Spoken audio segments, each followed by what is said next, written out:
Uy! Kumusta sa tanan? Labi na jud sa atong mga kaigsuon ng developers diya. Pamilyar kayo mo aning sitwasyon ano? Human nimog code tibuok adlaw, naa na kay nindot nya app sa imong local host. Pero unsaon man nimo pagpakita sa uban? Well, karon naatay sulbad ana. Atong hisgutan ang Insta-Tunnel. Tara, sugod na ta.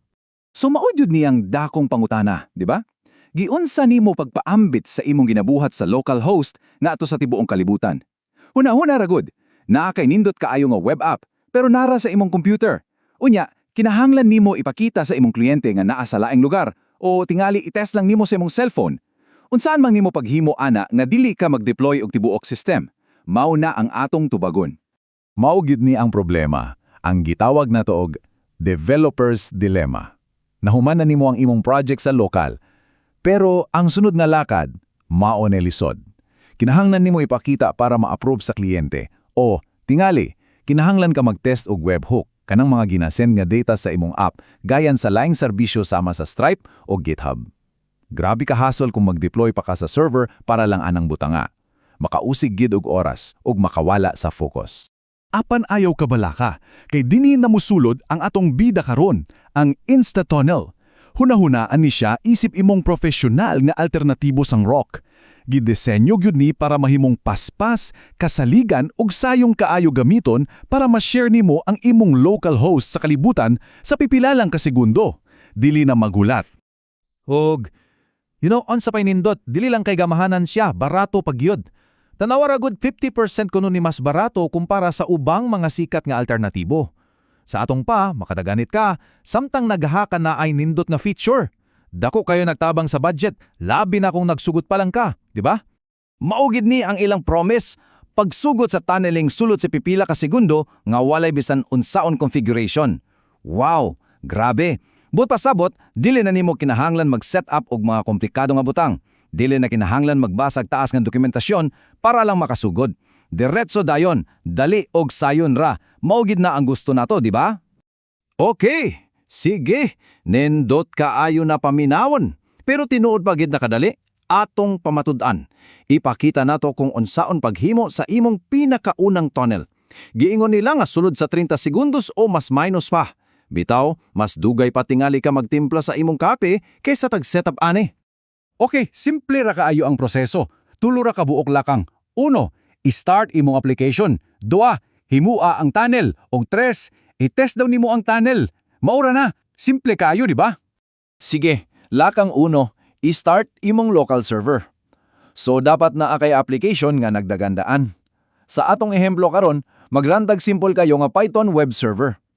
Kining command nga #python-m http.server3000 maghimo lang na siyag server nga nagdagan sa port 3000.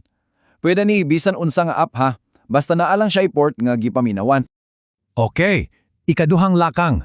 Karon, dinhi na ang magic. I-point lang nimo ang Insta-Tunnel sa port kung asa nagdagan imong server. Tan-awa ra ning command. $Insta-Tunnel 3000.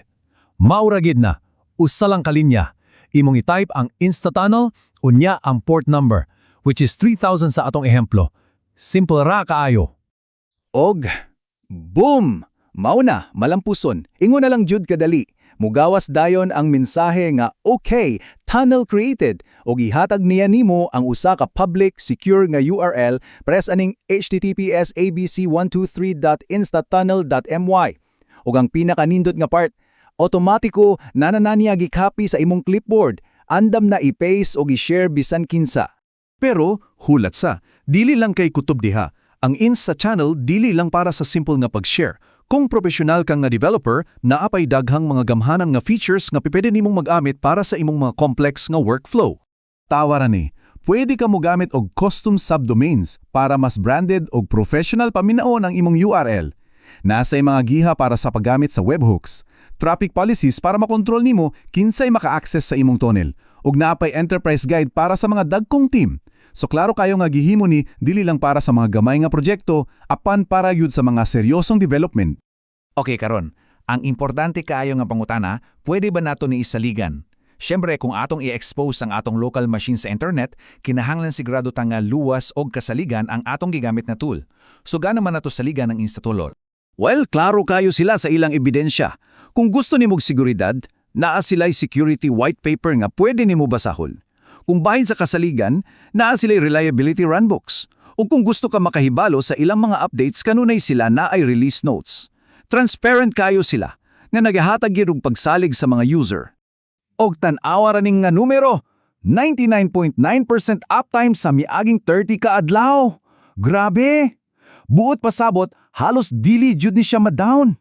Makasalig jud ka nga kung kinahanglan nimo ang imong tunnel, nag-andar na siya og andam gamiton. Importante kaayo na, labi na kung naa kay demo sa kliyente.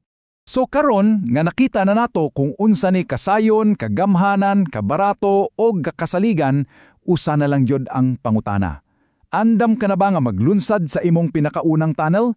Ang pagpaspas sa imong development workflow naara gyud sa imong mga kamot. Sulayin na!